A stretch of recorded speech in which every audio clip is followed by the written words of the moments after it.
যুবক ডাকতে বলে, হুজুর আপনি যে রায় দিয়েছেন আমি মেনে নিলাম, তবে আমার বিচারের আগে আমার বাবার বিচারটা আগে করা লাগবে। জোরে বলেন আল্লাহু আকবার। এ যুবকরা ওয়াজ ভালো করে শুনিস। এবার যুবক বলে, হুজুর আপনার বিচার আমি মানি, মৃত্যুদণ্ড দিবেন স্বীকার করে নিলাম, মেনে নিলাম, তবে আমার বিচারের আগে আমার বাবার বিচার করা লাগবে। কার বিচার? জোরে বলেন কার বিচার? খলিফা হযরত উমর ফারুক রাদিয়াল্লাহু তাআলা ডাকতে বলে, যুবক তুমি কি জানো না উনি তোমার কি হয়? কয় বাবা হয়। তুমি কার বিরুদ্ধে অভিযোগ করো? কার রাসূল তো মা বাবার প্রতি কেমন সহানুভূতি করতে বলেছে, মুসলমান রাসূল তো সব জানায়া দিয়ে গেছে। নবীজি মা বাবার কথা বলতে চাইয়া দরদর করে জমিনের মধ্যে ছেড়ে দিয়েছে। জোরে বলো আল্লাহু আকবার। খলিফা হযরত উমর ফারুক ডাকতে বলে, যুবক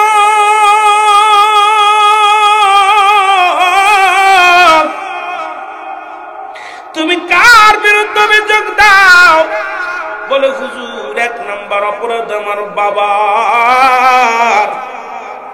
আজকে আমি খুন করেছি, মানুষ হত্যা করেছি, আমি আজকে মাদক সেবন করেছি, জিনা ব্যভিচার করেছি, এর জন্য আমার বাবা মা দায়ী। এক নাম্বার অপরাধ আমার বাবার, সে আমাকে একটা ভালো মা দেয় নাই। এক নাম্বার অপরাধ আমার বাবার, সে যদি একটা ভালো মা আমাকে দিত, ওই আদর্শ মার সন্তান আমি কোনোদিন অন্যায় পথে যাইতে পারতাম না। হুজুর যে মার গর্ভে আমি দুনিয়ার মধ্যে আগমন করেছি, এই মা দুঃখিনী হলো, জিনাকারিনী। এই মা বেগানা পুরুষের সঙ্গে চলাফেরা করে, এই মা ব্যভিচার করে বেড়ায়। হুজুর এই কারণে এক নাম্বার অপরাধ আমার আব্বার, সে আমাকে একটা ভালো মা দেয় নাই।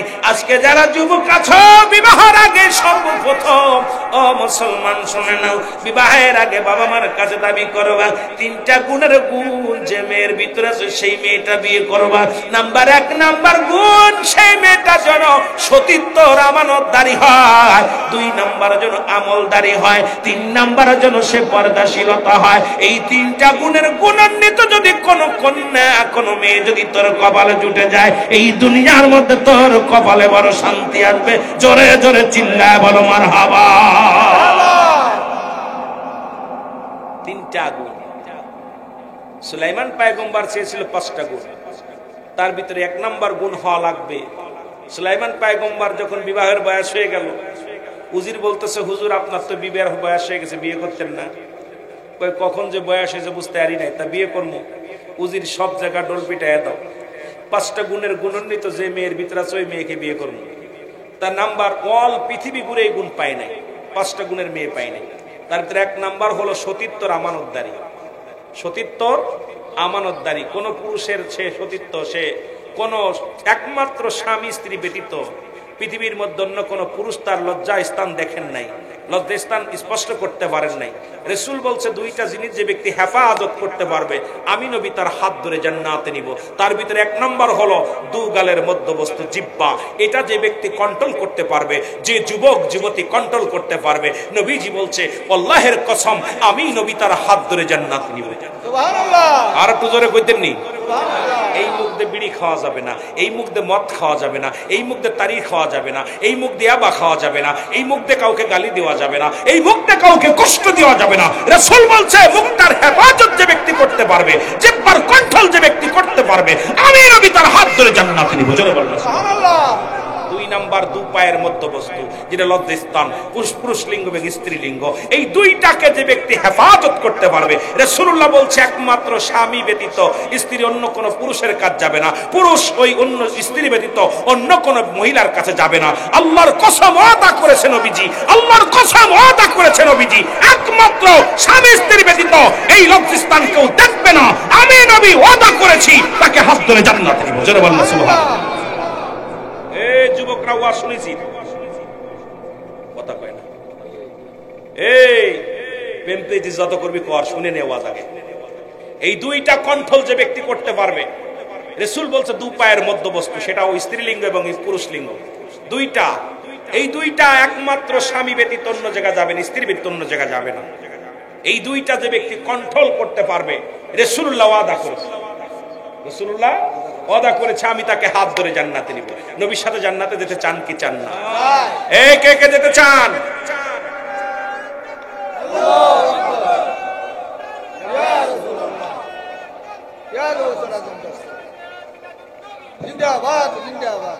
আমিন বলেন, আমিন বলেন। কষ্ট হচ্ছে আপনাদের? যারা অন্যায়গুলো করেছেন তওবা করবেন, তওবা করবেন বয়া বয়া, আল্লাহর দরবারে কাঁদবেন। রাসূলের দরবারে মুসলমান শুনে ওয়াজ কিন্তু কই রাখলাম মনে রাখবেন, যেহেতু মাইকের কন্ডিশন আমি পারছি না মাইকের লগে, এই জন্য গল্প আকারে ওয়াজ করতে হবে।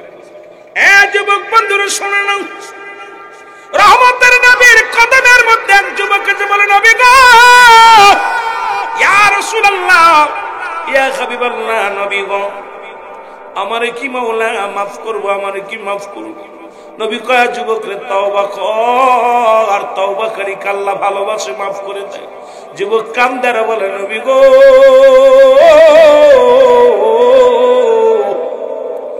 আমার মন বলে রব্বে কারীম আমারে মাফ করবো না। আল্লাহর নবী কয়, যুবক রে, এমন কি অন্যায় করেছিস, এমন কি অপরাধ করেছিস রে যুবক? যুবক বলে, নবী গো, আমি এত বড় পাপ করেছি যে পাপ আমার আল্লাহ মাফ করবে না। আল্লাহর নবী ডাকতে বলে, যুবক, যুবক রে, তওবা কর, তওবাকারী আল্লাহ ভালোবাসে। ও আমার যুবক বাবারা, ফিরে আয়, তোদের পায়ে ধরে বলে আজকের মাহফিলে বসে বসে বারবার ডাকি, ফিরে আয়। যুবক কান্দে আর বলে, নবী গো, ইয়া রাসূলুল্লাহ, ইয়া হাবিবাল্লাহ, নবী গো, আমার মন বলে আমার গুনাহ মাফ হবে না। আমার নবী কয়, তওবা কর।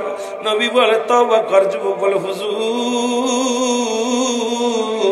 আমি যতই তওবা করি আমার গুনাহ আল্লাহ মাফ করবে না।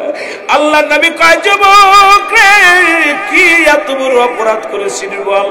নবী গো, আপনি জানেন মক্কা মদিনায় কবর থেকে কাপনের কাপড় চুরি হয়। নবী গো, ও ইয়া রাসূলুল্লাহ, ইয়া হাবিবাল্লাহ, এই মক্কা মদিনার জমিনে যত মানুষ কাপন দেয়া হয়, দাফন দেয়া হয়, দাফনের পর গা থেকে কাপনের কাপড় চুরি করে নেওয়া হয়। নবী গো, আমার নবী কয়, সবচেয়ে বড় দুঃখ পেলাম রে, মানুষ শেষ বিদায়ের সময় 3 টুকরা কাপড় নিয়ে যায়, এই মানুষগুলো কেমনে মানুষের গায়ের কাপড়গুলো খুলে নেয়, আরে আমার নবীজি কষ্ট পায়। যুবক ডাক দি বলে, নবী গো,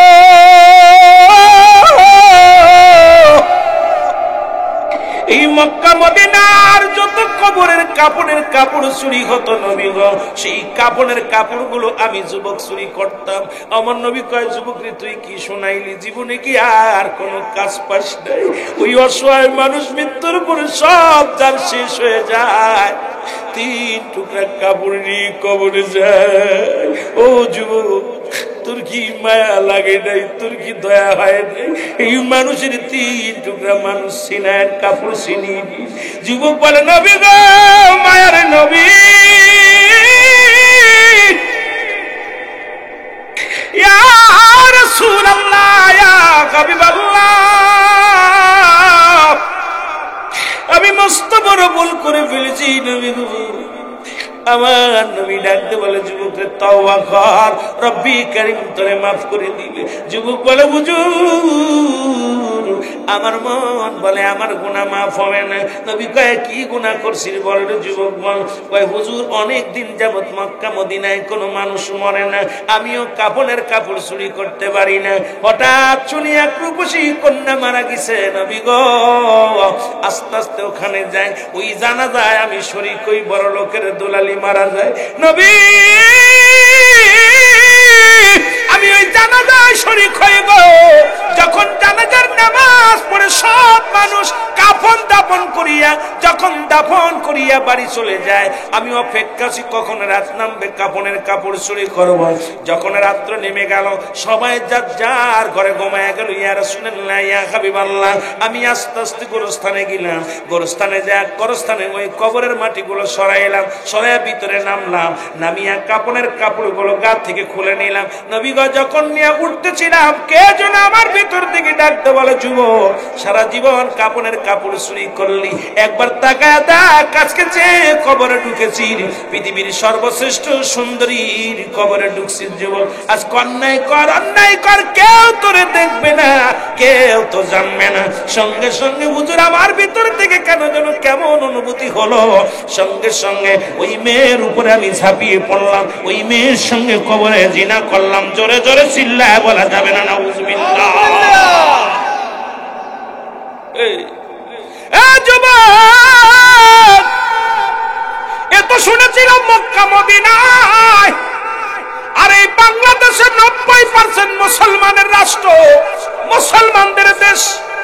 সুন্নি ভাইরা শোন, যেখানে চট্টগ্রাম মেডিকেল কলেজ হাসপাতালে মরা মানুষের সঙ্গে জিনা হয়, আরে মিথ্যা বললে এখন ধরবি আমারে, কারণ মিথ্যা বলতে আসি নাই, মিথ্যা বানোয়াট গল্প করে তোদের কাছে যেতে চাই নাই। ঢাকা মেডিকেল কলেজ হাসপাতালে মুসলমান মর্গে জিনা হয়েছে, দেখা যায় মেয়েটা মারা গেছে বিষ খায়া, আলামত হলো জিনার। মারা গেছে মুসলমান গলায় ধরে নিয়ে, আলামত হলো জিনার। ডাক্তারেরা বড় চিন্তায় পড়ে গেলেন, নার্সেরা বড় চিন্তায় পড়ে গেলেন। এবার সিসি ক্যামেরা লাগানো হলো, ডোমকে ধরা হলো। এরে মুসলমান, আমাদের চট্টগ্রাম মেডিকেল কলেজ হাসপাতালে ডোমকে যখন ধরা হলো, শিকার গেল একজন নয়, দুজন নয়, কোন অবিবাহিত নারী, অল্প বয়সী নারী যখন মারা যায়, আমি কাটার আগে তার সঙ্গে আগে জিনা করে নি। আইরে মুসলমান, কোন দেশে বাস করিস রে? আজকে মুসলমান হয়ে শুধু মাজার ভাঙ্গিস আর সট্টগোল বাতাস রে মুসলমান। যেখানে মর্গের মধ্যে জিনা হয়, ঢাকা মেডিকেল কলেজ হাসপাতালের মর্গের মধ্যে মুসলমান, শোনো, যখন ডোমকে রিমান্ডে নেওয়া হলো, ডোম বললো আমি একজন নয়, দুজন নয়, শত শত নারী ভোগ করেছি জীবনে।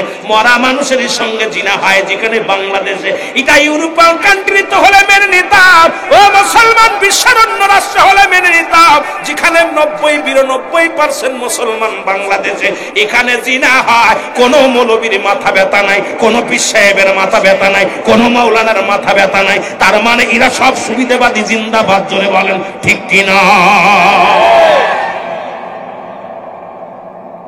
এই ওয়াজ নসিহত হিসাব করে করবি আর শুনবি, হিসাব করে শুনবি আর হিসাব করে বলবি। চট্টগ্রাম সুন্নিয়াতের জন্য 1 নম্বর মাদ্রাস, সেখানে মর্গে জিনা হয়। রাজপথ এমন ভাবে আজকে যারা দখল করে আছো, সুন্নিয়াতের রক্তক্ষরণ হয়, আমাদের চোখ আর ধোয়া দিতে পারবা না। কারণ নবীজির একটা কথা শোনেন, নবীজি বলে যাই মাঝখানে ফাঁকা জায়গা পুরা করো, ওই জায়গা শয়তান বইছে, আগো আসো। আমি বলছি না আপনারা বারণ করলে আমি বন্ধ করে দেব মাইক, ভয়ের কোনো কারণ নাই। কেন আমিও অনেক দূরে যাবো, অল্প একটু আলোচনা করবো, আর আমার আলোচনা এইভাবে হয়। কেন আমি তেল মেরে ওয়াজ করা শিখি নাই জীবনে, কারণ তেলবাজি করে ওয়াজ রুহুল আমিন সিদ্দিকী করে নাই। যত এখন মৃত্যু আসবে হাসি মুখে মরণ দিব, কারণ এই দুনিয়া আইসি একদিন, যাবো একদিন। তেল মেরে ওয়াজ করে জীবনে কবরে হিসাব দিতে হবে। অধিকাংশ আলেমের জিব্বা কাটা পড়বে এই তেল মারা বক্তাগুলো। আয়া আয়া সুবিধাবাদী গোলালুর মতো মিশে যাবা, টাকার কাছে বিক্রি হবা, গোলালুর মতো মিশে যাবা, এর পক্ষে আমি নয়। ভালো লাগলে দাওয়াত দিবেন, না লাগলে না দিবেন। আইতাম, রিজিক যদি আমার থাকে আইতে আসবো। জোরে বলেন ঠিক কিনা? কথা বোঝেন? কথা বোঝেননি? কষ্ট পাচ্ছেন? আমার নবীর একটা ইতিহাস শুন। নবীজি বলে গেছেন, রাসূলুল্লাহ বলছে আমি দেখতেছি অসিরেই, রাসূলুল্লাহ বলছে আমি অসিরেই দেখতেছি পূর্ব দেশ থেকে, আমি ইন্তেকালের পরে, আমার ইন্তেকালের পরে পূর্ব দেশ থেকে একটা কাফেলা বাইর হবে। সেই কাফেলার ধ্বনির মধ্যে থাকবে নারায়ে রিসালাত ইয়া রাসূলুল্লাহ, নারায়ে তাকবীর, আল্লাহু আকবার। এই ধ্বনি দিতে দিতে আমি নবীর রওজা পর্যন্ত তারা আগমন করবে। আমি আমার জ্ঞান, আপনাদের মতো এত জ্ঞানী না আমি, যেহেতু আমি ক্ষুদ্র ছোট্ট মানুষ। আমার চাইতে বিগ ওলামা ইকরাম বসে আছেন, আরো আমার চাইতে পিছনে আপনারা যারা বসে আছেন সবাই জ্ঞানী। আমি আপনাদের সেই সবচেয়ে মূর্খ মানুষ। যদিও শরিয়াতের ডিগ্রি নিচে 2-4টা, আমি এই ডিগ্রি মনে করি না আমার ডিগ্রির প্রয়োজন। সেকেন্ড ক্লাস পাইনি, সব ফার্স্ট ক্লাস। তবে এগুলোর আমি মূল্যায়ন করি না। আমার সবচেয়ে বড় মূল্যায়ন আপনাদের দোয়া। আপনারা দোয়া না করলে আমি কথা বলতে পারবো না। আমার রব্বে কারিম যদি কথা না বলায় বলতে পারবো না। আমার ডিগ্রির কোনো ফকুর নাই। আমার সফরকারী আমার সপসঙ্গী মেহেদী হাসান যিনি, ওনার 4টা ডিগ্রি, 4 ট্রিপল টাইটেল, সব ফার্স্ট ক্লাস। তা আমার যেগুলো আমি সাথে যাদের চলে তাদের ডিগ্রির কাছেও আমি কিছু না। তা আমি মাঝে মাঝেই বলি যাদের সঙ্গে, আমি ওদেরকে বলি যে বাজান, তোদেরকে আল্লাহ জ্ঞান অর্জন করছে, সর্বোচ্চ জ্ঞান হলো খোদাই জ্ঞান, সিনাই সিনাই যে জ্ঞান, এই জ্ঞান যদি না থাকে পৃথিবীর মধ্যে তোর মতো মূর্খ বান্দর আর কেউ নেই। জোরে বলেন ঠিক কিনা? কথা বোঝেননি? তা আমার যে কথা বলতেছিলাম, আমার ক্ষুদ্র ক্ষুদ্র জ্ঞান দ্বারা বুঝতে পেরেছি মক্কা মদিনার পর্বে পূর্ব দেশ বলতে বাংলাদেশকে বোঝাইছে। আর বাংলাদেশের পরে আর কোনো মুসলিম কান্ট্রি নাই, বাংলাদেশের পরে আর কোনো মুসলিম কান্ট্রি নাই। আর পূর্ব দেশের মানুষ হলো চট্টগ্রামের মানুষ, এই খাগড়াছড়ির মানুষ। এই দেশের মানুষ যেমন নবী প্রেমিক, অল বাংলাদেশে অন্য জেলায় অন্য বিভাগে এত প্রেমিক নাই। ঠিক কিনা? যারা বলেন ঠিক কিনা? আমার মন বলে সেই নারায়ে রিসালাতের কাফেলা, নারায়ে তাকবীরের কাফেলা এই চট্টগ্রাম থেকে উত্তোলন হবে। এখান থেকে নবীর সৈনিকেরা স্লোগান দিতে দিতে রাসূলুল্লাহর রওজা পর্যন্ত যাবে। জোরে বলেন না মারহাবা। আল্লাহ এই কাফেলা আমাদের শরীক হওয়ার তৌফিক দান করো। এই যে সামনে আসতেছে আপনার কি ঈদে মিলাদুন নবী সাল্লাল্লাহু আলাইহি ওয়াসাল্লাম, দেখবেন মানুষের ভিড়। এই যে ঈদে মিলাদুন নবী আজকে যে ওয়াজ দিছে, এইটার পরে নামের পর আজিমুশান বড়, বিশাল বড় ঈদে মিলাদুন নবী। ঈদ মানে আনন্দ, মিলাদ মানে জন্ম বৃত্তান্ত। এক মানে ঈদের নিমাদের মিলাদের দলিল দিতে লাগলে একটা আয়াত, একটা সূরা পড়বেন, আমার সাথে পড়েন, বিসমিল্লাহির রাহমানির রহিম, কুল হুয়াল্লাহু আহাদ, আল্লাহুস সামাদ, লাম ইয়ালিদ ওয়া লাম ইউলাদ ওয়া লাম ইয়াকুন লাহু কুফুয়ান আহাদ। এত দলিল দরকার নেই, ইমাম সাহেবরা দলিল একটা দিবেন, অত দরকার নেই। আল্লাহ বলেন হাবিব আমি আল্লাহ এক। একটা দলিল, বেশি অত কোরআনের দলিল লাগবে না, একটা দলিল সূরা ইখলাস। ঈদে মিলাদুন নবী জায়েজ করার জন্য মৌলবীদের একদম কসম দেয়া দলিল একটাই, বেশি দরকার নেই। আল্লাহ বলেন হাবিব আমি আল্লাহ, পৃথিবীর মধ্যে কাউকে জন্ম দিই নাই, কারো থেকে জন্ম নিই নাই।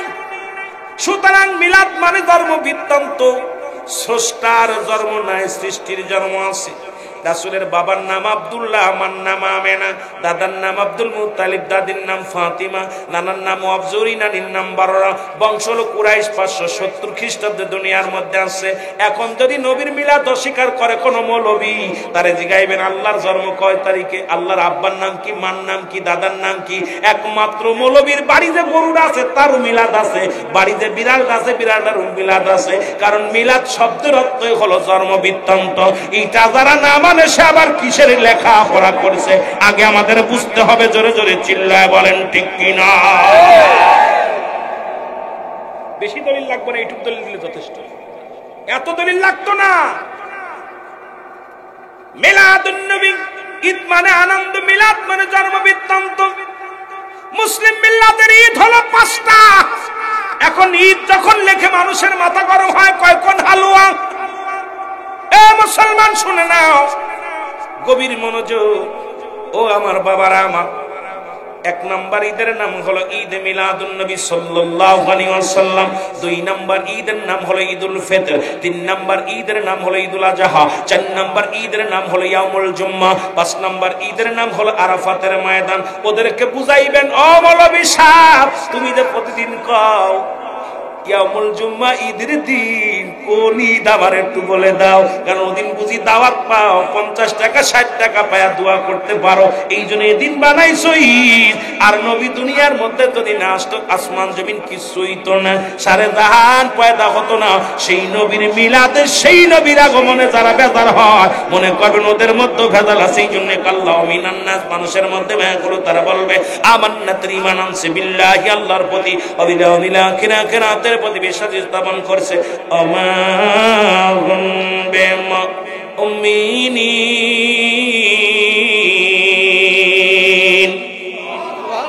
এরা মুনাফিক আছে রে। আব্দুল্লাহ ইবনে উবাই নবীর সাহাবী ছিল, রাসূলকে মারার ষড়যন্ত্র করেছিল, এখনো আছে রাসূলুল্লাহর মিলাদের নিয়ে। এখন ওরা 2টা মিলাদ, 2টা ঈদ পালন করে, একটা হলো ঈদুল ফিতর, একটা ঈদুল আযহা। ঈদুল ফিতরে পাওয়া যায় হলো চামড়া, ঈদুল ফিতরে পাওয়া যায় যাকাত ফিতরা, আর হলো আমার বাবারা গভীর মনোযোগ, আর ঈদুল আজহায় পাওয়া যায় হলো চামড়া, ঈদুল ফিতরে পাওয়া যায় ফিতরা। কারণ এই দুইটা ঈদ ওদের কাছে জায়েজ। আর ঈদে মিলাদুন্নবী খরচ করতে গেলে টাকা খরচ করা লাগে। চট্টগ্রামের মানুষ অনেক টাকা খরচ করে, এই জন্য এই যে ঈদে মিলাদুন্নবীর মাহফিল করছে খরচ করা লাগে। এইটা ওরা করবো না, ওরা নিবেও আলহামদুলিল্লাহ, দিব কয় নাউজুবিল্লাহ, কথা কইতে নিরে। এই জন্য ওদের কাছে এটা ভালো না। এই মিলাদুন্নবীর ওয়াজ করতে গেলে অনেক ওয়াজ, কিন্তু আমি ওদিকে যাবো না, যেহেতু আর অল্প একটু আলোচনা করবো। মহব্বতের সঙ্গে দুরূদ শরীফ পড়েন, আল্লাহুম্মা সাল্লি আলা সাইয়্যিদিনা মাওলানা মুহাম্মদ ওয়া আলা আলি সাইয়্যিদিনা মাওলানা মুহাম্মদ ওয়া আলা আলি সাইয়্যিদিনা মাওলানা মুহাম্মদ। ওয়াজ তো অনেক দূরে চলে গেছে বাবা, অনেক লম্বা আলোচনা হয়ে গেছে। যুবক, আল্লাহর নবী বলে, যুবক দূর হয়ে যা, আমার কদম থেকে দূর হয়ে যান।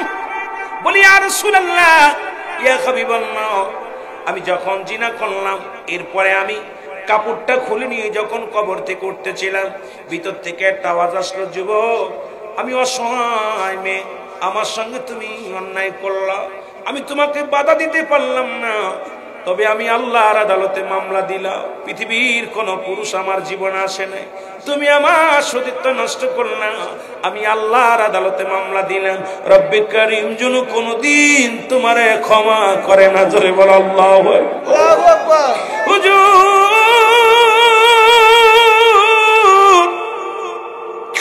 এরপরে আমি কবর থেকে উঠে বাড়ি আসলাম, সারা রাত আমি ঘুমাইতে পারি না। এরপরে একটা রাত আমি ঘুমাইতে পারি না, শুধু আওয়াজটা আসে, যুবক আমার সাথে তুমি অন্যায় করলে, আল্লাহর আদালতে আমি মামলা দিলাম, আল্লাহ যেন কোনদিন তোরে ক্ষমা করে না, তোর কবরে আসা লাগবে। ইয়া রাসূলুল্লাহ, কবর নবী কয় দূর হয়ে যা, এত বড় পাপিষ্ঠ গুনাহগার আমার কদম থেকে দূর হয়ে যায়। যুবক বলে, নবী গো আপনার কদম থেকে যদি দূর হয়ে যায় কোথায় যাব নবী গো? কোথাও যাওয়ার জায়গা নাই নবী গো।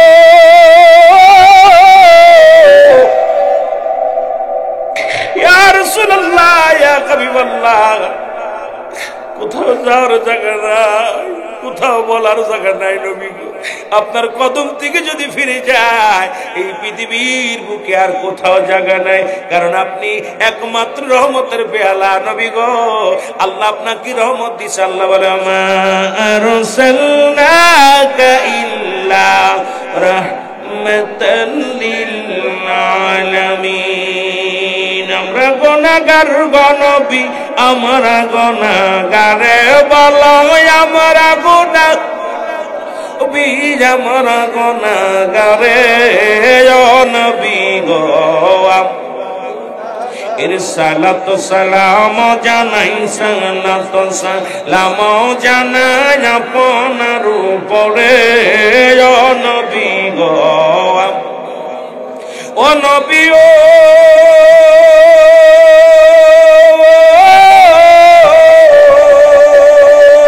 এই মাতাল বাড়ির আসে কেন, আপনার প্রেমেতে দেওয়ানা, লইয়া যান গো মদিনাতে, লইয়া যান গো মদিনাতে, দেরি যে সহেনা নবী গো। আমরা গুনাহগারে বলো, আমরা গুনাহগার গো নবী। আরো জোরে বলেন, আমরা গুনাহগার গো নবী, আমরা গুনাহগারে নবী গো। ওরে সালাত সালাম জানাই, সালাত সালাম জানাই আপনার উপরে বলো, সালাত সালাম জানাই আপনার উপরে নবী গো। আমরা ও নবী ও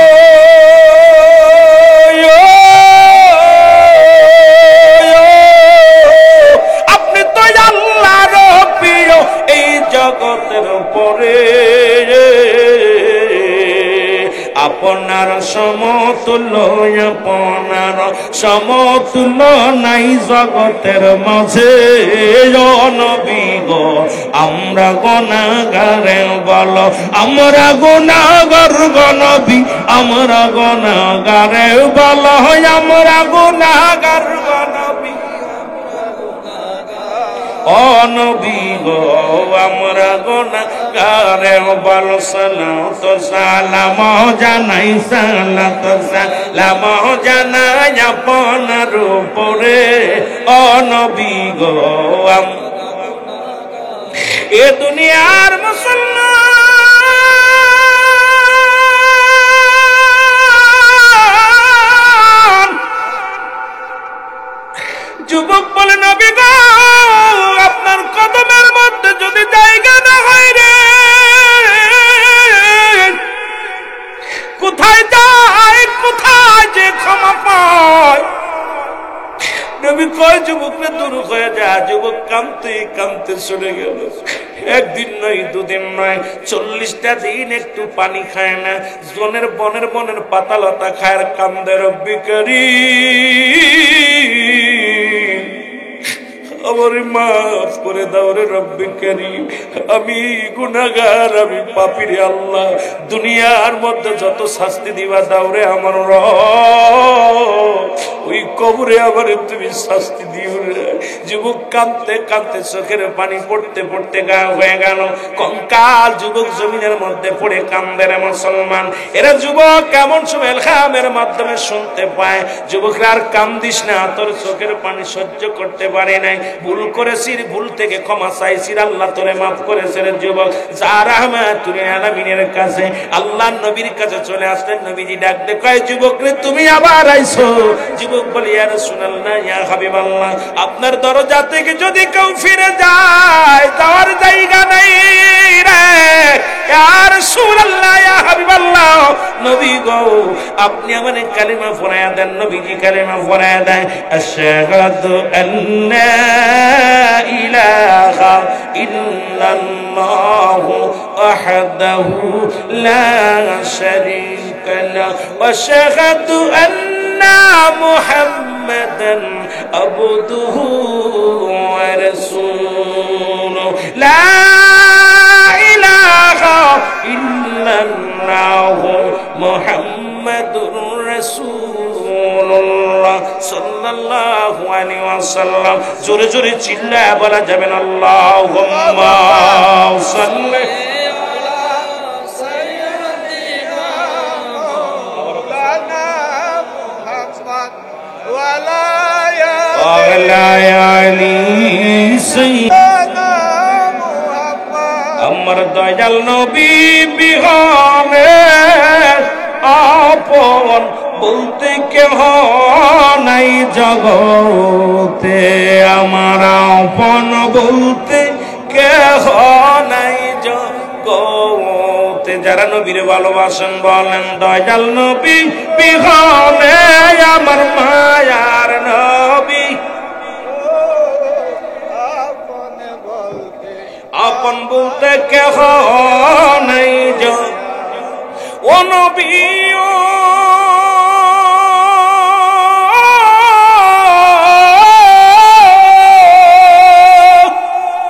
এই মদিনাতে আসেন গো আপনি আমায় এতিম বানায়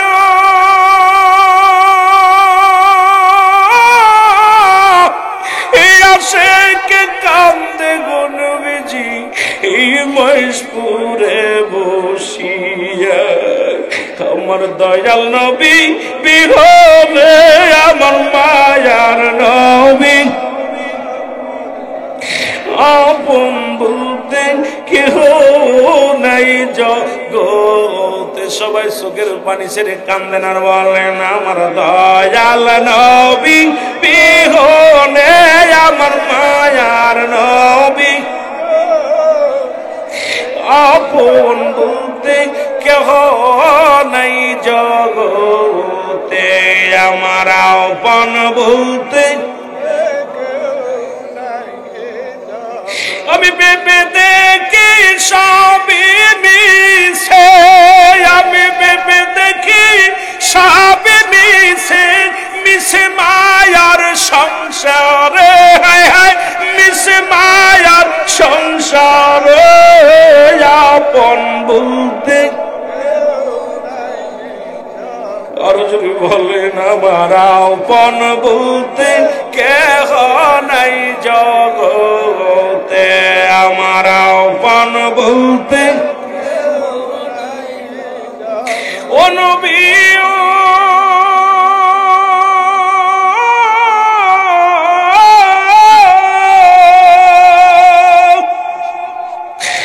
মদিনাতে আসেন গো আমায় এতিম বানায়,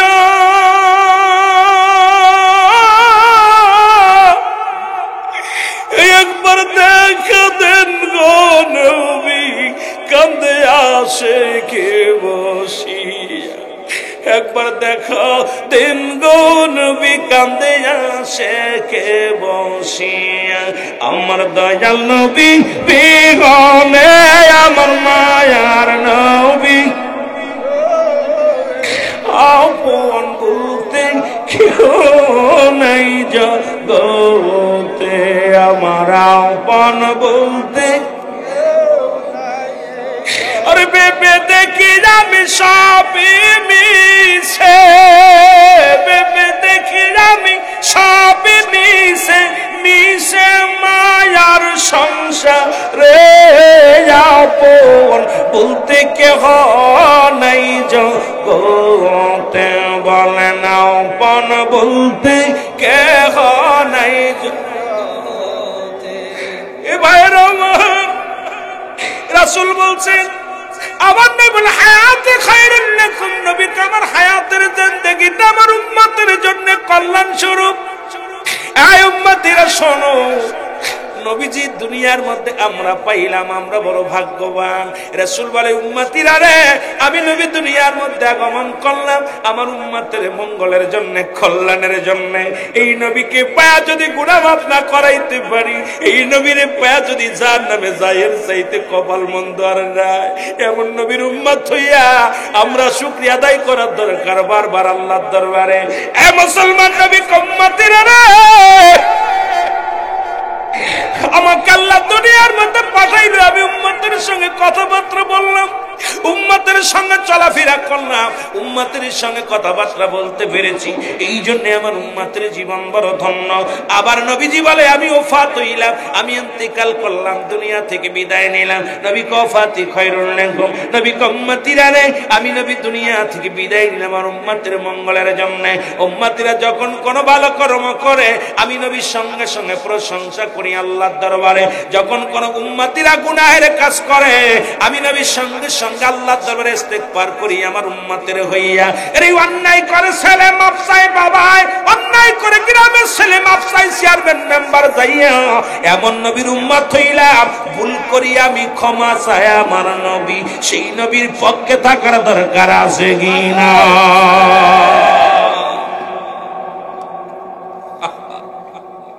রাসূল দুনিয়ার মধ্যে আমার আপনার জন্য কল্যাণকারী, দুনিয়া থেকে বিদায় নিলে এটাও রাসূল আমার আপনার জন্য কল্যাণকারী। রাসূল কি বলতেছে আমি আশ্চর্য হয়ে যাই। কপাল পুরা মানুষগুলো সেই রাসূলকে নিয়ে কটাক্ষ করে, সেই রাসূলকে নিয়ে বাজে মন্তব্য করে। সেই নবীজির উম্মত হওয়ার জন্য অন্য নবীগণ আফসোস করেছে, বিনা চাওয়ায় বিনা দরখাস্তে আখির নবীর উম্মত হয়েছি। আমরা খুশি না বেজা? আরো জোরে বলেন খুশি। মদিনা যাইতে পারলাম না, মদিনা দেখতে পারলাম না, মদিনা যাইতে পারলাম না, মদিনা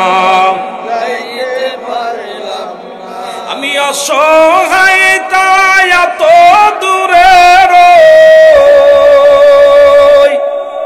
আমি অসহায় তাই এত দূরে রই, দূর থেকে সালাম জানাই, শুধু দূর থেকে সালাম জানাই, মদিনা যাইতে পারলাম না, মদিনা একটু মহব্বতে বলেন মদিনা যাইতে পারলাম না, মদিনা যাইতে পারলাম না। মদিনার নাম কত মধু,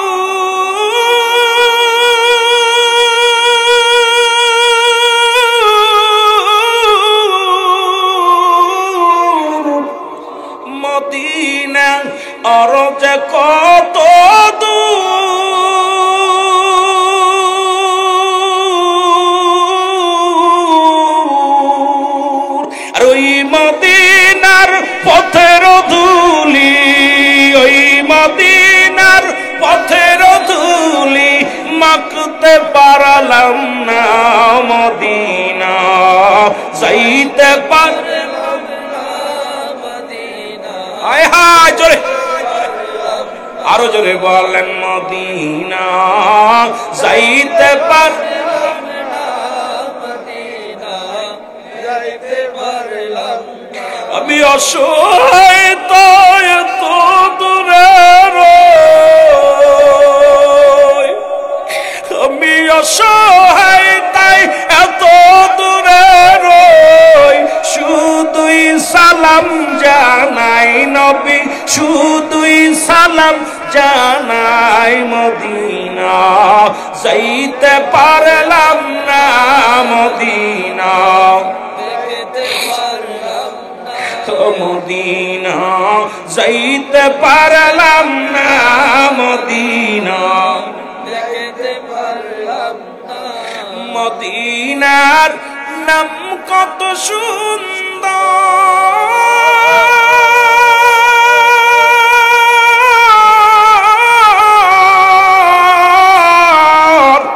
মদিনা কেরসে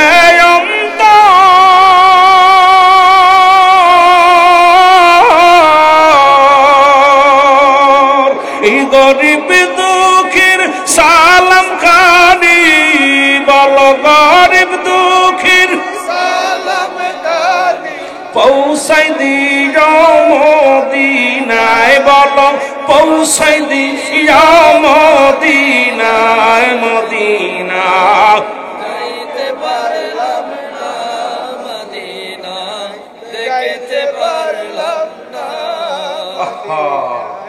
মদিনা যেতে চান কি চান জোরে বলেন চান কি চান না আল্লাহ কবুল করো জোরে বলেন আমিন আরো জোরে বলেন আমিন এ আমার ভাইরা বন্ধুরা আমার রাসূল পাক সাল্লাল্লাহু আলাইহি সাল্লাম তাকে তওবা করাই দিলেন যুবক ক্ষমা পেয়ে গেলেন কিন্তু বাংলার জমিনে যে পাপগুলো করছে আল্লাহ ভালো জানে আমার দেশে যে পাপগুলো চলতেছে আল্লাহ ভালো জানে আল্লাহ আমাদেরকে মাফ করে দাও জোরে বলেন আমিন এ আমার ভাইরা আমার বন্ধুরা আমার খলিফা হযরত ওমর ফারুক রাদিয়াল্লাহু তাআলা আনহু মনে আছে আমি কিন্তু বলি না এ বন্ধুগণ শুনো না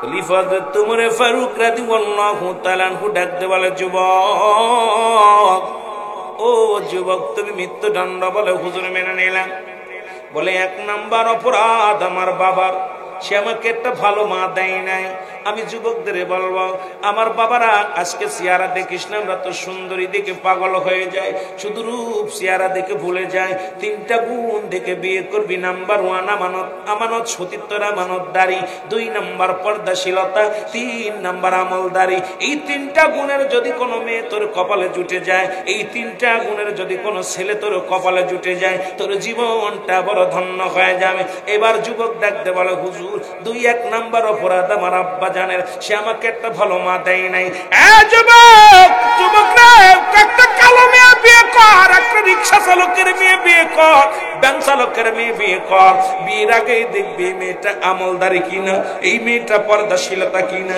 এখন তো আমাদের আর বিয়ে করার গার্জিয়ান লাগে না পছন্দ হয় ওই দাউসের বাচ্চারা পেট খালি পিঠ খালি করে বেড়ায় আর আমরা যুবক তাদের জন্য পাগল হয়ে যায় দাউসের পিতা মাতা যাবে জাহান্নামে বিনা হিসেবে দাউস হলো বাবার শুনে নেন যে সমস্ত ছেলেরা যে সমস্ত মেয়েরা দাউস শুনে নাও দাউসের পিতা মাতা যাবে জাহান্নামে দাউসের পিতা মাতা যাবে জাহান্নামে দাউস কারা দাউসের পরিচয় দেয়া যায় যে সমস্ত মেয়েরা মেয়েকুলে জন্ম নিয়ে ফ্যান শার্ট পরে শার্ট গায়ে দেয় ভালো করে লিখে নেন যে সমস্ত মেয়েরা দাউস তাদের বিয়ে করা হারাম এই সমস্ত মেয়েরাও জাহান্নামে যাবে তার আব্বা মাও জাহান্নামে যাবে তাদের সিনায় দিয়ে যায় ভালো করে চিনে নেন এক নম্বরে হলো যারা ফ্যান শার্ট পরে শার্ট গায়ে দেয় এখন বৈজ্ঞানিকরা দার্শনিকরা মুসলমান ডক্টররা রিসার্চ করে পেয়েছে বাংলাদেশ নয় পৃথিবীর মধ্যে হিজলার পরিমাণ বাড়ছে যে সমস্ত মেয়েরা ফ্যান শার্ট পরে এদের গর্ভে থেকে অধিকাংশ হিজলা বাইর হয় ও আমার যুবক ভাইরা শুনে নাও যে সমস্ত সমস্ত মেয়েরা মেয়ে কুলে জন্ম নিয়ে প্যান্ট শার্ট পরে শার্ট গায়ে দেয়, পুরুষের ন্যায় চলাফেরা করে, পুরুষের ন্যায় গাড়ি চালায়, বাজার ঘাট করে, পুরুষের ন্যায় চলাফেরা করে, বুক টান করে যারা হাঁটাচলা করে, এই সমস্ত মেয়েরা হলো দাউস। এদের বিয়ে করা হারাম, এদের বিয়ে করা হারাম হারাম হারাম। এ যুবক, এখন দাউস ছেলেরা শুনে নাও, যে সমস্ত ছেলেরা ছেলে কুলে জন্ম নিয়ে, মুসলমান যে কোনো ছেলেরা ছেলে কুলে জন্ম নিয়ে কানে কান পুরায়, নাক পুরায়, চুল মুসলমান শুনে না, গলায় সোনার চেন দেয়, হাতে চুরি দেয়, মুসলমান শুনে নাও, এই সমস্ত পুরুষেরা হলো দাউস। যে সমস্ত ছেলেরা গলায় চেন নেয়, যে সমস্ত অধিকাংশ ছেলেরা বিদেশ থেকে এসে গলায় সোনার চেন নিয়ে ঘরে, ওরে দাউস, ওর আব্বা মা জাহান্নামে যাবে, ও জাহান্নামে যাবে, শুনে নাও। দাউস ছেলেরা শুনে নাও, যারা কান পুরায়, নাক পুরায়, গলায় মালা দেয়, গলায় চেন দেয়, হাতে চুরি দেয়, মেয়েদের মতো কথাবার্তা বলে, মেয়েদের পার পাশ গুরু গুরু করে বেড়ায়, এই সমস্ত দাউসের পিতা মাতাও জাহান্নামে যাবে, দাউস উরাও জাহান্নামে যাবে। জোরে বলো আল্লাহু আকবার।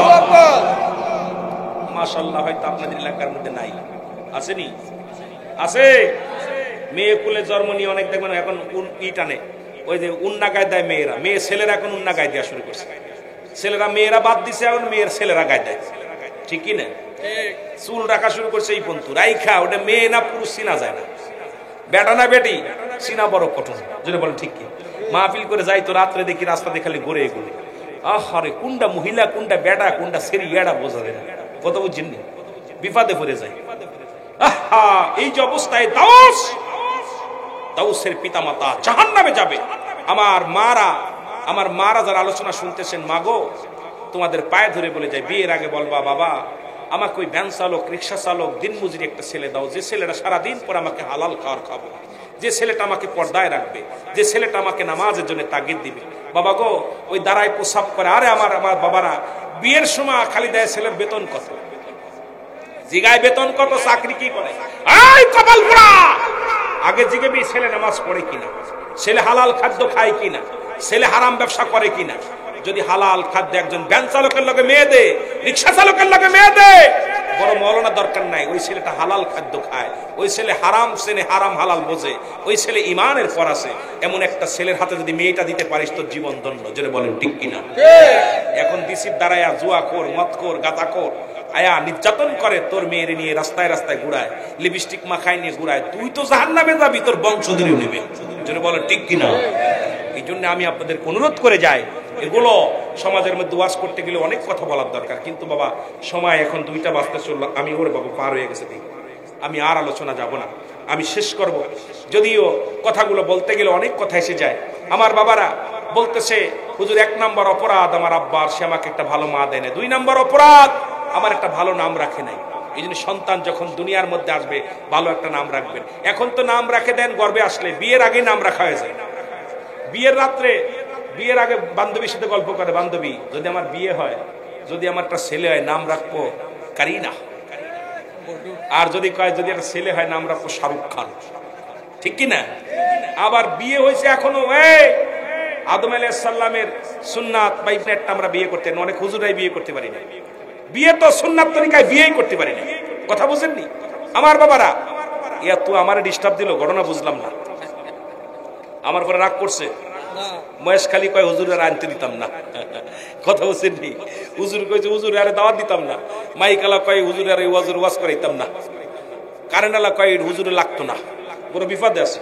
কথা কইতে নির্বা, রাগ করেন আপনারা, কষ্ট পাচ্ছেন, তাবারক নাই, তারপরে বসে রয়েছেন জিম ধরে। আল্লাহ আপনাদের হায়াতের মধ্যে বরকত দান করুক। আমি গুনাহগার, আপনাদের নিয়ে দোয়া করবো, আল্লাহ যেন আমাদের মাফ করে দেয়। জোরে বলেন আমিন, আরো জোরে বলেন আমিন।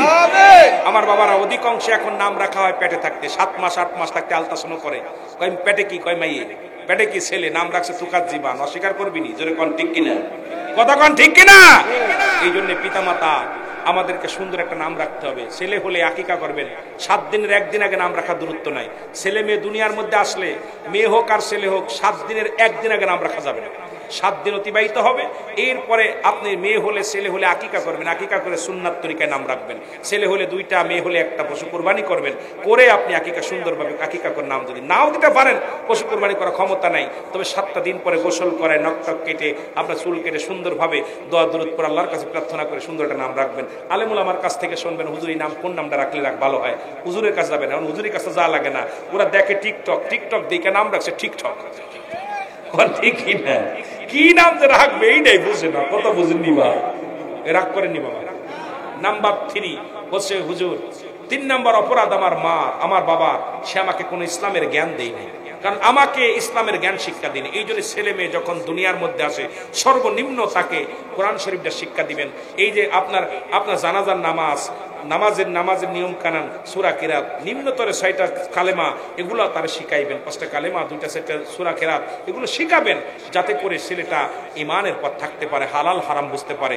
আপনি বড় বড় ডিগ্রি পড়ান আর বড় মাস্টার করান আর যাই করান, আপনি প্রথম প্রাথমিক বিদ্যালয় হলো আপনি তাকে কোরআন শিক্ষা, এটা যদি না দিয়ে যান আল্লাহর আদালতে আপনি ধরা পড়ে যাবেন। বলে হুজুর 3 নম্বর অপরাধ আমার আব্বা মা আমাকে কোরআনের জ্ঞান শিক্ষা দেয় নাই, আমি কোনো ইসলামী জ্ঞান শিখিনি, এই জন্য আমি পাপের কাজে লিপ্ত হয়ে গেছি। এই জন্য আমরা যারা গার্জিয়ান আছি অনুরোধ করবো আপনার সন্তানকে নিম্নতরে কোরআনটা শিক্ষা দিবেন, নিম্নতরে কোরআন শরীফ শিক্ষা দিবেন। দেখবেন ওই ছেলে হারাম হালাল বুঝবে। যে ছেলেটা কোরআন হাদিস বুঝবে এই ছেলেটা কখনো অন্যায় পথে চলবে না। আল্লাহ আমাদের বুঝার তৌফিক দান করুন, সকলে বলুন আমিন। যেহেতু আজকে মাতাল বাড়ির জমিন একজন আল্লাহর ওলি শুয়ে আছে, আর যাদের কথা বললাম লা ইয়ামুত, তাদের মৃত্যু নাই। মারহাবা বলেন না, আরো জোরে বলেন মারহাবা। বাংলাদেশ টলি আল্লাহদের দেশ, এদেশে অসংখ্য আল্লাহর ওলিরা আছে। বাবারে আমার একটু ওয়াজটার একটু মাইকটা সাউন্ড বাড়ায় রেখেন, আমার জন্য গলা না খায়। বলতেছিলাম ওখানে প্রায় 2.5 ঘন্টা আলোচনা করে আসছি, নিজে খুব কষ্ট, টাইট হয়ে গেছে, কথা বলছেন। ওই জায়গার মাইক খুব কষ্ট দিছে আমাকে। এরপরে আর বড় মাঠ, পুরো মাঠ কানায় কানায় ভরপুর, শ্রোতাদের ফাঁকি দিতে পারি নাই, কারণ শ্রোতা ছাড়ে না, একটা ওঠে না। আমি যে উঠাউটি করলো তো ছেড়ে দিব, বিপদ। এই জন্য বাবা আপনারা যদি কষ্ট দেন তাহলে আরো কষ্ট হইব, কারণ কেবল বকে আসছি, আমি তো একটা মানুষ। তো বিশেষ করে বলতেছিলাম, একটা দেশ হলো সোনার মদিনা, একটা দেশ হলো সোনার বাংলা। এক দেশে আগমন করেছে রাহমাতাল লিল আলামিন, অসংখ্য নবী, আর এক দেশে আগমন করেছে অসংখ্য আল্লাহর ওলি। জোরে বলেন ঠিক কিনা, আরো জোরে বলেন ঠিক কিনা। ইতিহাস পড়ে মোরা জানলাম অলিগণ এনেছে ইসলাম। জোরে বলেন ঠিক কিনা। ইতিহাস পড়ে মোরা বুঝলাম অলিগণ এনেছে ইসলাম। শাহজালাল শাহপরাণ কত অলি বাংলায়, ইরাই তো এনেছে ইসলাম। ইতিহাস পড়ে মোরা জানলাম অলিগণ এনেছে ইসলাম। কিন্তু ইতিহাস তো নাই এখন। ইতিহাসে আছে এখন বানর থেকে কেমনে মানুষ হলো, সমগামী কেমনে করতে হয়, এগুলো আগে আল্লাহর ওলিদের জীবনী, সাহাবীদের জীবনী, নবীদের জীবনী আমরা পাঠ্য বইয়ে পেয়েছি। এখন পায় বানর থেকে কেমনে মানুষ হয়। জোরে বলেন ঠিক কিনা। এ দুনিয়ার মুসলমান গভীর মনোযোগ। রব্বুল আলামিন আপনাকে আমাকে রিয়াজুল জান্নাহ বেহেশতের বাগানে আসার মতো বসার মতো সুযোগ দান করলো। এই সময় কত মানুষ জেলখানায়, কত মানুষ হাসপাতালে, কত মানুষ মৃত্যু শয্যায় সজ্জিত। রব্বুল আলামিন জেলখানায় নেন নাই, হাসপাতালে নেন নাই, সুন্দর পরিবেশ রিয়াজুল জান্নাহ বেহেশতের বাগানে বসার মতো সুযোগ দান করলো। উচ্চ কণ্ঠে আওয়াজ দিয়ে চিল্লায় বলেন আলহামদুলিল্লাহ, আলহামদুলিল্লাহ। এ ভাইরা আমার, বন্ধুরা আমার, যুবক বয়স, যুবকদের আলোচনা দিয়েছিলাম আমার আগের ভাইকে। যদি উনি আলোচনা দেখলাম, আমি যতদূর আসলাম কবর নামাজের দিকে আলোচনা করেছে। আমাকে একটা সাবজেক্ট দিয়েছে, আবার বলছে কবর আসত, কবর তো যেতেই হবে, কবরের পুঁজি। যুবক বয়সী হবে জান্নাতি, আল হাসান আল হুসাইন হবে জান্নাতের সরদার। যুবক মানুষের যুবক ভাইয়েরা আমার শোনো, এই সমাজ জাতিকে বদলাইতে পারে যুব সমাজ। এই যুব সমাজকে ইসলামের দিকে ধাবিত হওয়ার দরকার আছে কিনা? এ ভাইরা আমার, বন্ধুরা আমার, হযরত উমর ফারুক রাদিয়াল্লাহু তাআলা আনহু তার কলিজার টুকরা সন্তানকে, এ মুসলমান এক বৃদ্ধা, তার কলিজার টুকরা সন্তানকে হযরত ওমর ফারুকের কদমে নিয়ে আসলেন। ডাকতে বলে, আমিনুল মুমিনিন, আমি আপনার কদমের মধ্যে আছি, আমার সন্তানের বিচার করা লাগবে। মারহাবা বলেন না? মারহাবা। কার বিচার? সন্তানের বিচার চায় কে? বাবাই। বাবাই বলে, হুজুর আমি জানি আপনি ন্যায়পরায়ণ বাদশাহ, আপনার কাছে এসেছি, আমার সন্তানের বিচার করা লাগবে। খলিফা হযরত ওমর ফারুক রাদিয়াল্লাহু তাআলা আনহু ডাকতে বলে, বিদ্যারে এ কি তোমার সন্তান? বলে জি। বলে, আমার সন্তান অপরাধ করেছে, আমি আনছি আপনার কদমের মধ্যে। কেমন পিতা কেমন সন্তান। আর আমাদের ছেলেরা অন্যায় করলে উকিল ধরি তাড়াতাড়ি বাঁচানোর জন্য। তারে কোনভাবে বাঁচানো যায়? জিনাকারীর পক্ষ নেন, মুসলমান হত্যাকারীর পক্ষ নেন। আর খলিফা হযরত ওমর ফারুকের কদমের মধ্যে সন্তানের বিচারের দাবি নিয়ে বাবায় আসছে। জোরে বলেন আল্লাহু আকবার। ওরে আমি যদি যাই গো মারা, আমি যদি যাই গো মারা বিদেশের মাটিতে, লাশটায় আমার পৌঁছাই দিও মায়েরি কোলেতে। জোরে লাশটায় আমার। আমি অনেক দিক যাবো আলোচনায়, যুবকরা অনেক যুবক ভাইয়ের আছেন, যুবকদের নিয়ে আলোচনা করব। কবর দিছে, কবরেও যাব, মা বাবাদের দিয়ে একটু ওয়াজ করবো, কারণ সমাজ জাতিকে বাঁচাইতে হবে, বাস্তবকে আলোচনা যেতে হবে। ওরে আমি যদি যাই গো মারা, আমি যদি বিদেশের মাটিতে, লাশটায় আমার পৌঁছাই দিও মায়েরি কোলেতে। রে লাশটায় আমার জন্মের পরে যে কোলেতে রাখছে আমার মা, সেই কোলেতে মাথা রেখে নিদ্রা যেতে চাই, আমি নিদ্রা যেতে চাই। আমার মায়ের মুখটাই আমার দেখলে পারে, আমার দুঃখিনী মা দেখলে পারে, শান্তি পাবো কবরে। লাশটায় আমার পৌঁছাই দিও মায়েরি কোলেতে। রে লাশটায় আমার। ও যুবকেরা জোরে জোরে বলো, লাশটায় আমার পৌঁছাই দিও মায়েরি কোলেতে। বলো লাশটায় আমার। ওরে আমি যদি যাই গো মারা, আমি যদি যাই গো মারা বিদেশের মাটিতে, লাশটায় আমার পৌঁছাই দিও মায়েরি কোলেতে। রে লাশটায় আমার। যে কোলেতে মাথা রেখে, যে কোলেতে মাথা রেখে ঘুমাইতাম আমি, ওরে দেখবে আমার জনম দুঃখী মা জননী, আমায় মা জননী। ওরে না দেখায়া দিও না দাফন, তোমরা না দেখায়া দিও না দাফন ওই মা বাবাকে। লাশটায় আমার পৌঁছাই দিও মায়েরি কোলেতে। ওরে লাশটায় আমার। ওরে আমি যদি যাই গো মারা, আমি যদি যাই গো মারা বিদেশের মাটিতে, লাশটায় আমার পৌঁছাই দিও মায়েরি কোলেতে। ওরে লাশটায় আমার।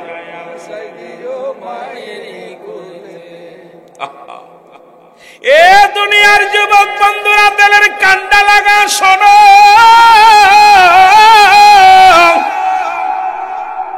হযরত ওমর ফারুক রাদিয়াল্লাহু তাআলা আনহু ডাকতে কয়, বিদ্যারে তুমি তোমার ছেলের বিচারের জন্য আনছো, কি অন্যায় করেছে? হুজুর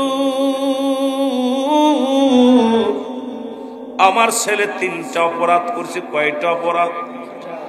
1 নাম্বার অপরাধ, সে মানুষ হত্যা করছে। এটা পাপ কি ছোট না বড়? এর প্রতিনিয়ত ফেসবুকের মধ্যে দেখি কেমনে মানুষ হইয়া মানুষকে হত্যা করেন, কেমনে মানুষ হয়ে এক মানুষের গায়ে কামড় একটা কেমনে আঘাত করে, কেমনে গুলি চালায়। গত 2 দিন পরে একটা নিউজ দেখি, পাবনা সাতিয়ার মধ্যে মুসলমান ব্যাংক থেকে টাকা উত্তোলন করে ভাই ফিরতেছিলেন, জীবিত মানুষের 2টি হাত কেটে নিলেন, 2টি পা কেটে নিলেন। দুনিয়ার মধ্যে মানুষ যেমন গরু জবাই করে তার অঙ্গ প্রত্যঙ্গ যেমনি ছাড়া দেয়। আরে নিষ্ঠুর মানুষগুলো একবারও কবরে চিন্তা করে নাই। এই মানুষগুলো, ও দুনিয়ার যুবক বন্ধুরা, এই মানুষগুলো অমানুষ। পৃথিবীর মধ্যে জন্মের পর থেকে শুনেছিলাম মায়ে বলতো বাবা মানুষের মতো মানুষ হইতে হবে, বাবাই বলতো মানুষের মতো মানুষ হইতে হবে, দাদাই বলতো মানুষের মতো মানুষ হইতে হবে, উস্তাদ বলতো মানুষের মতো মানুষ হইতে হবে। আমি ভাবতাম কেন মানুষের মতো মানুষ হইতে বলে? বাবারও হাত পা আছে, মায়েরও হাত পা আছে, শিক্ষকেরও হাত পা আছে, তবে আমি কি মানুষ নয়? এখন বুঝতে পারি কেন মানুষ হতে বলেছিল।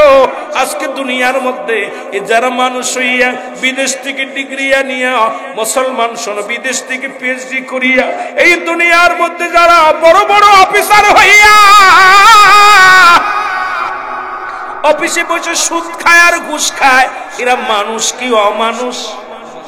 যেটা বলেন মানুষ কি অমানুষ? ডিগ্রি ঠিকই নিছে, মানুষ হতে পারে নাই। পিএইচডি ঠিকই করছে, মানুষ হতে পারে নাই।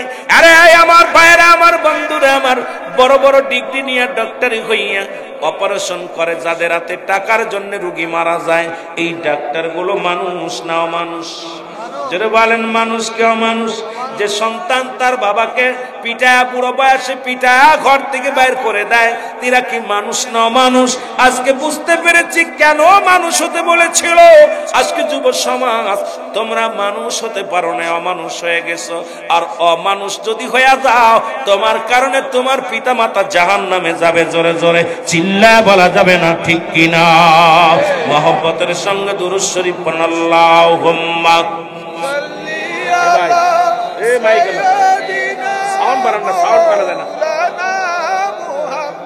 وعلى آل سيدنا محمد اللهم صل على مولانا محمد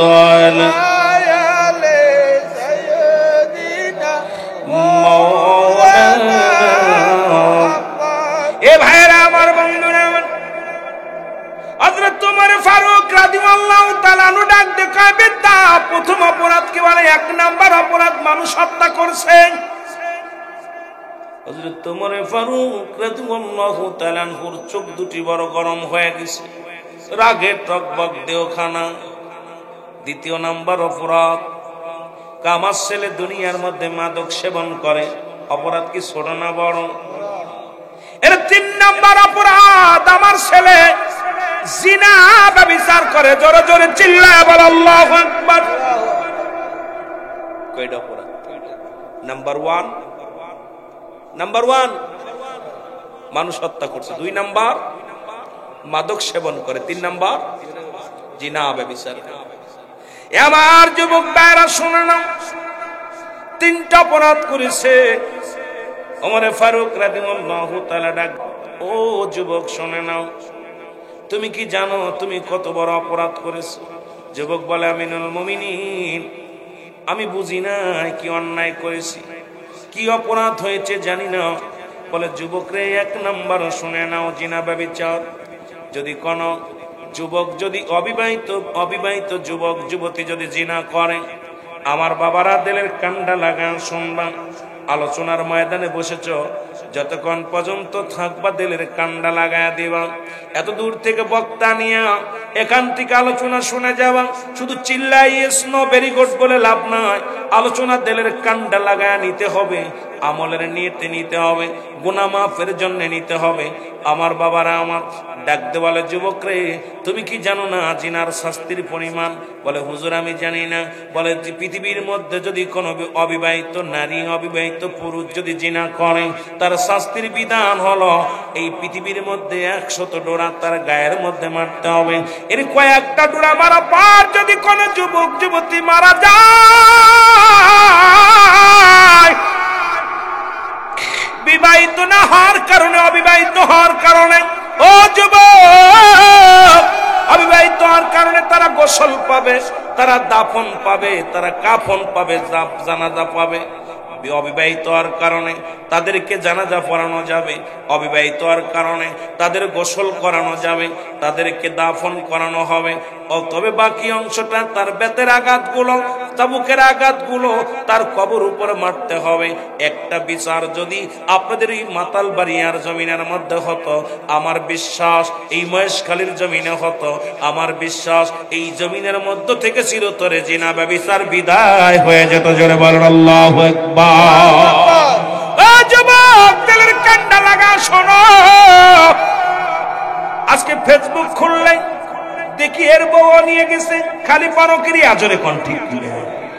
এ যুবক, কোন বিবাহিত নারী বিবাহিত পুরুষ যদি জিনা করেন, জিনার শাস্তির বিধান হলো, যদি কোনো বিবাহিত নারী বিবাহিত পুরুষ জিনা করে, শাস্তির বিধান হলো সর্বপ্রথম তাদের মাটি খুঁড়বে, মাটি খুঁড়িয়া বুক পর্যন্ত মাটির নিচেই পুঁততে হবে, পুঁতিয়া কঙ্কার মারতে হবে। যতক্ষণ পর্যন্ত মৃত্যুবরণ না করবে, যতক্ষণ পর্যন্ত মৃত্যু না হয়, ততক্ষণ পর্যন্ত তাদের পাথর ছুঁড়ে মারতে হবে। পাথর, ইট, পাটকেল যা পাবেন ছুঁড়ে মারবেন। যখন নিশ্চিত হয়ে যাবেন মারা গেছে, মারা গেলে তার মাটি করে উঠাইতে হবে। উঠাইয়া তার কি করতে হবে? বিবাহিত নারী বিবাহিত পুরুষ কোনো জানাজা পাবে না, বিবাহিত নারী বিবাহিত পুরুষ কোনো কাফন পাবে না, বিবাহিত নারী বিবাহিত পুরুষ কোনো দাফন পাবে না। দিবালায় মানুষের সামনে কুকুর শিয়াল দিয়ে তাদের লাশটা খাওয়া দিতে হবে। আজকে যদি এই মাতাব্বাড়িয়ার জমিনের মধ্যে যদি একটা লাশ, একটা নারী পুরুষকে এইরকম বিচার করা হতো, আল্লাহর কসম করে বলি, আল্লাহর কসম করে বলি, এই জমিনের মধ্যে, চট্টগ্রামের মধ্যে, ও মুসলমান মহেশখালীর মধ্যে জিনা ব্যভিচার চিরতরে বন্ধ হয়ে যেত। জোরে বলেন ঠিক কিনা? কোন বিবাহিত নারী বিবাহিত পুরুষ জিনাকারী সে দাফন পাবে না, কাফন পাবে না, জানাজা পড়া যাবে না, তাকে মাটি দিতে পারবেন না, তাকে গোরস্থানে মাটি দেওয়া যাবে না। কথা বোঝেননি আমার? ওয়া সারা জীবন শুনতেছেন, যুব সমাজ কেন পরিবর্তন হয় না? হাসি রহস্যর ওয়াজের ময়দান হাসি তামাশার ময়দান নয়। এই ময়দানটা হবে ইমানি ময়দান। এই ময়দানে শুধু আওয়াজ হবে ইমানের আওয়াজ। এই ময়দান থেকে এত ওয়াজ হচ্ছে, মানুষ পরিবর্তন হয় না। কেন হচ্ছে না? কারণ আমার নিজের পরিবর্তন নাই। নিজেই জিনা বা বিচারের মধ্যে, বেনামাজির মধ্যে, জুলুমের মধ্যে, অন্যায়ের মধ্যে জড়িত আছে। জোরে বলেন ঠিক কিনা? আমার ভাইয়েরা, আমার বন্ধুরা, আমার খলিফা হযরত ওমর ফারুক রাদিয়াল্লাহু তাআলা আনহু ডাক দিয়ে বলে, যুবক, এই অপরাধের জন্য তোমার মৃত্যুদণ্ড। বলে, হুজুর মেনে নিলাম, আপনি যে রায় দিবেন আমি জানি আপনি ন্যায়পরায়ণ বাদশাহ। আপনার কাছে আমি অন্যায় বিচার পাবো না, আপনার কাছে আমি ন্যায় বিচার পাবো, মাথা পেতে মেনে নিলাম। 2 নাম্বার অপরাধ। বলে, 2 নাম্বার অপরাধ, তুমি মানুষ হত্যা করেছো, হত্যার বদলে হত্যা মহাপাপ। বলে, হুজুর মেনে নিলাম। 3 নাম্বার অপরাধ, তুমি মাদক সেবন করেছো, এটার জন্য তুমি দণ্ডনীয় অপরাধ। বলে, হুজুর মেনে নিলাম। কারণ অধিক পরিমাণ আজকে দুনিয়ার মধ্যে অনেক গাঁজাখোর মদখোরের বিরুদ্ধে ওয়াজ করে, কিন্তু ওই জর্দাখোরের বিরুদ্ধে ওয়াজ হয় না, বিড়িখোরের বিরুদ্ধে ওয়াজ হয় না। হাজার হাজার আলেমরা এখন জর্দার মধ্যে, নিশার মধ্যে জড়িত আছে, ও ওয়াজ করবে কি? অনেক মসজিদের ইমাম সাহেব এত অনেক জর্দা ছাড়া চলে না, অনেক বক্তা জর্দা খায় আর ওয়াজ করে, বিড়ির বিরুদ্ধে ওয়াজ করে। আমার ফতোয়া শুনে নেন মুসলমান, আমি এটা হারাম বলবো না। বিড়ির চাইতে ক্ষতিকারক হলো জর্দা, এটা হলো মাকরু। এ মুসলমান, এটা মুবাহ, অপছন্দনীয়। অধিক পরিমাণ মাকরু সেবন করলে সগীরা গুনাহ, সগীরা গুনাহকে ছোট করে দেখলে কবিরা গুনাহ, কবিরা গুনাহকারী জাহান্নামী। সুতরাং নিজেই তো জাহান্নামের মধ্যে থাকে, তুমি কি ওয়াজ করবা? কারণ নিজেই তো বিপদের মধ্যে আছো, আরেকজনকে কেমনে বাঁচাইবা? জোরে বলেন ঠিক কিনা? কথা কি বোঝেন? আমার দেশে জর্দাখোর বিড়ি, আপনার বারণ নাই, ও তো বিড়ি উড়াই দিচ্ছে বাতাস, কিন্তু ও যে জর্দা এত অনেক পানির ভিতর নিয়ে খাচ্ছে আর বিড়ির বিরুদ্ধে ওয়াজ করে। ঠিক কিনা? আয় মালবী, নিজ কন্ট্রোল হ, কারণ ওটাও বিড়ি খাওয়া মাকরু, জর্দা খাওয়া মাকরু। জোরে বলেন ঠিক কিনা? তুমি জর্দা ছাড়তে পারো নাই, ও বিড়ি ছাড়বে কেমনে? এই জন্য আমার সমাজ বাঁচাইতে হলে অ্যারিস্টটল, সক্রেটিস বই লেখাবার বললেন, নো তাইসেলফ, নিজেকে নিজে চিনতে হবে। মানারাফান নফস, নিজের নফসকে চিনতে হবে। কলবুস সালিম, আত্মাটাকে প্রসিদ্ধ করতে হবে। কিন্তু আমরা খালি অন্যের পাশ দৌড়াইতেছি। নিজে সচেতন হতেছি না, নিজে বাঁচার জন্য নিজে বাঁচতেছি না, খালি পরের বলতেছি। কারণটা কি ভাই? এই জন্য আমাদের দেশে এখন ওয়াজ হয়, পরিবর্তন নাই, ঠিক কি না? আগের যুগের বক্তারা এত হাদিস কোরআন পড়তো না, এত মারামারি হতো না। এখন খালি মিলাদ ক্যাম্প নিয়ে মারামারি, নূর আর মাটি নিয়ে মারামারি, আর সুন্নি আর ওহাবি গুতগুতি।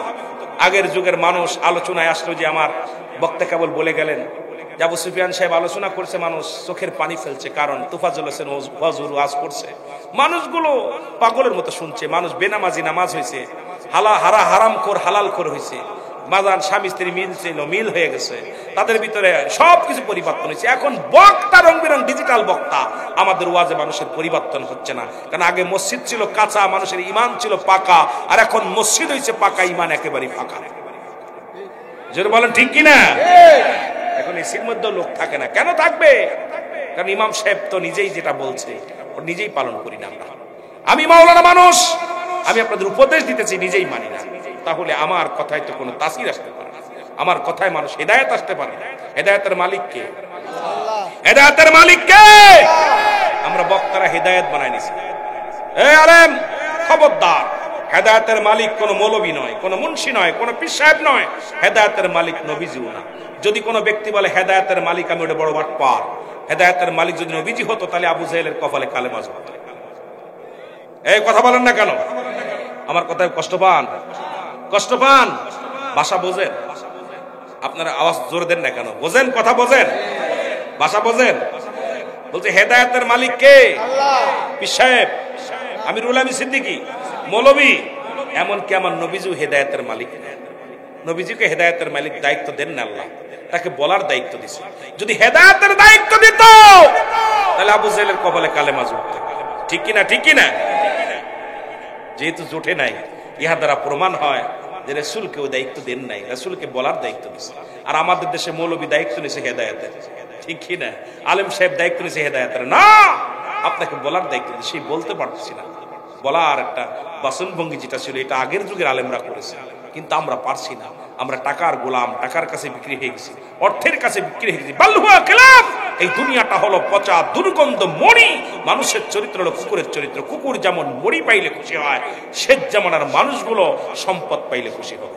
ঠিক কিনা? ঠিক কিনা? আপনি ঠিক না বলে কোথায় যাবেন? দলিলের কথা কেমনে বলবেন? অস্বীকার করার মতো ক্ষমতা নেই। আমার এখন 2000 বেশি দিকে আমি সেনা দৌড় মারব না।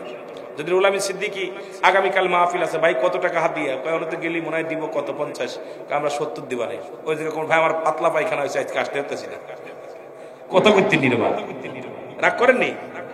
কইব ভাই আমার বউ অসুস্থ হাসপাতালে, এই বক্তা ওয়াজ করতেছে ওই জায়গা, কথা বুঝছেন? হাই রে জামানা, নবী এমনি বলে নাই বাল হুয়া খেলাফ। এই দুনিয়াটা হলো পচা দুর্গন্ধ মরি। মানুষের চরিত্র হলো কুকুরের চরিত্র। কুকুর যদি একটা মরি পায়, দেখবেন ও কাউকে ভাগ দিবে না, সামনে নিয়ে বসে থাকবে। আর বলেন যে মরিটা ওর পেটে ধরবে? এই কথা বলেন না কেন? কষ্ট পাচ্ছেন আপনারা? ছেড়ে দিব ভাই, ছেড়ে দিব। এই মাহফিল কমিটির লোক কই? আমি আপনাদের কষ্ট দিয়ে ওয়াজ করবো না। আমিরুল আমিন সিদ্দিকী কাউরে কষ্ট দেওয়ার জন্য, যেহেতু আমি আগেই বলছি, আমার ভাষা এক দেশের গালি, এক দেশের বলি। না বুঝলে তো আমার লাভ নেই কথা বলে। এত কষ্ট করে আনছেন, আপনি যদি না বোঝেন, আমাকে খালি সারা রাত নাবায়ন করলাম, সকালবেলা কোন শীতে কার বাপ, কথা বুঝেননি? নাবায়ন করছেন কিন্তু শীতে কার বাপ, কথা বুঝেননি? এখন বোঝেন নাই। সকাল সারা কি যেন আমাদের দেশে একটা কথা বলে যে মনে মনে শেখ ফরিদ বগলে একইট। তা আমি কথা বলতেছি, আপনি যদি না বোঝেন তাহলে তো আমার লাভ নাই। একটা কথা ভালো করে বুঝে নিবেন, কথাগুলো ওয়াজগুলো সুন্দরভাবে বুঝে নিবেন। বলেন যে একটা কুকুর কি একটা গরু খাইতে পারে? সম্ভব? কিন্তু দেখবেন যদি আগে ধরে কেউ ভাগ দেবে না। ঠিক আমাদের মুসলমানদের চরিত্র ঠিক এক হয়ে গেছে, কারোর লগে কারোর মিল নেই। আজকে দেখেন সমাজের দিকে তাকায়া কেউ কারো সহ্য করতে পারতেছি না। এ কয় আমার লম্বা টুপি, ও কয় সোহ টুপি, ও কয় গোল টুপি, ও কয় লম্বা টুপি পাগড়ি, ও কয় 7 হাত, ও কয় 3 হাত, ও কয় মিসাক কর, ও কয় বিরাজ কর, ও কইতেছে দাড়ি লম্বা কর, ও কয় ছোট কর। এই যে ফিতনার জামানা আসছে, এই জামানায় ঈমান বাঁচায় কবরে যাওয়া বড় কঠিন। জোরে বলেন ঠিক কিনা? এর দুর্নীতির ওই জাকরাই বসে জাহির করে জ্ঞান, কলম দিয়া কামায় টাকা, আবার ধরে সাধুর ভানোরা। শিক্ষিত শয়তানোরা, শিক্ষিত শয়তানোরা, শিক্ষিত আরো জোরে বলেন ওরা শিক্ষিত শয়তান, ওরা দুর্নীতির ওই রাকরাই বসে জাহির করে জ্ঞান, কলম দিয়া কামাই টাকা আবার ধরে সাধুর ভান। ওরা শিক্ষিত শয়তান, ওরা শিক্ষিত শয়তান, ওরা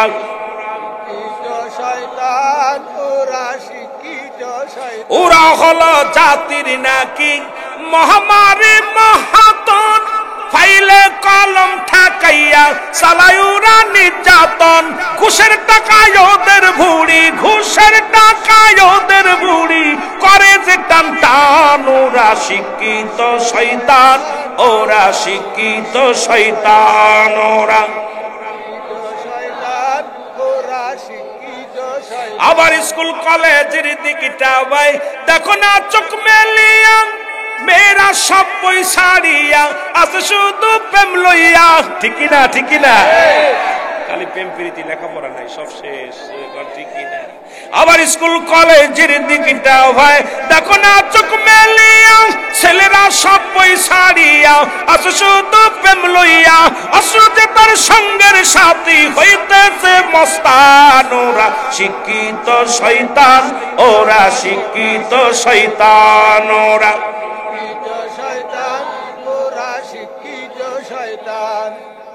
আমার পরে গুসা করলো নি লাইট, সব অভিমান করলে তুই তো না, মাইকালাও রাগ করছে, সাউন্ড দেয় না, লাইটের কইছে আমি তোমার আলো দেব না, লোকজন কয় ওয়াজ শুনবো না, রাত হয়ে গেছে, গম আসছে, কিতা করতে রে বাহার।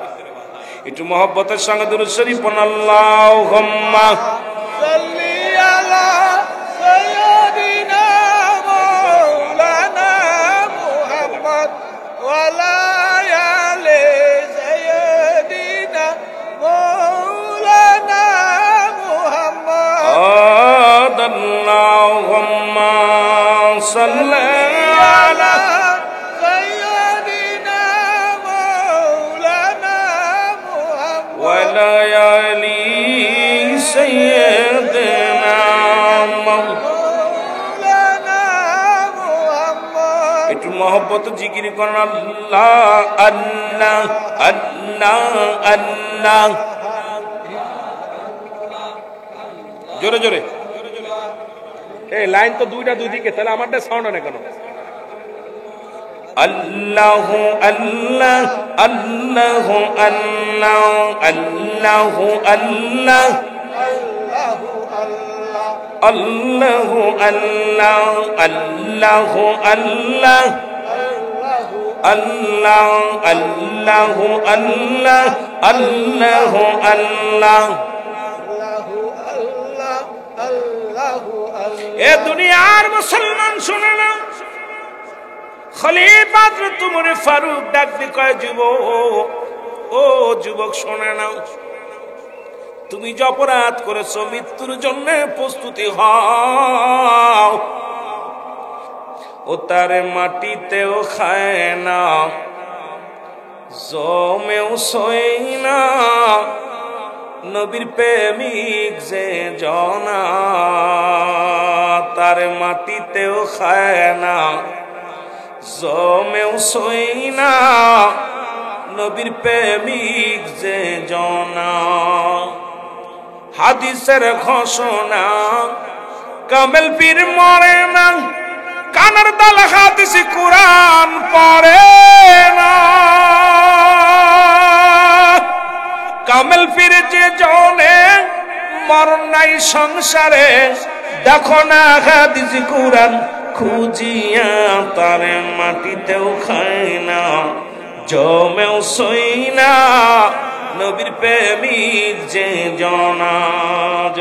আমরা নবীজিকে একটু সালাম জানাই, নবী সালাম আলাইকা ইয়া রাসূল, সালাম আলাইকা ইয়া হাবিব, সালাম আলাইকা, সালাওয়াতুল্লাহ আলাইকা হাবিবি সাইয়্যিদি ইয়া রাসূলুল্লাহ,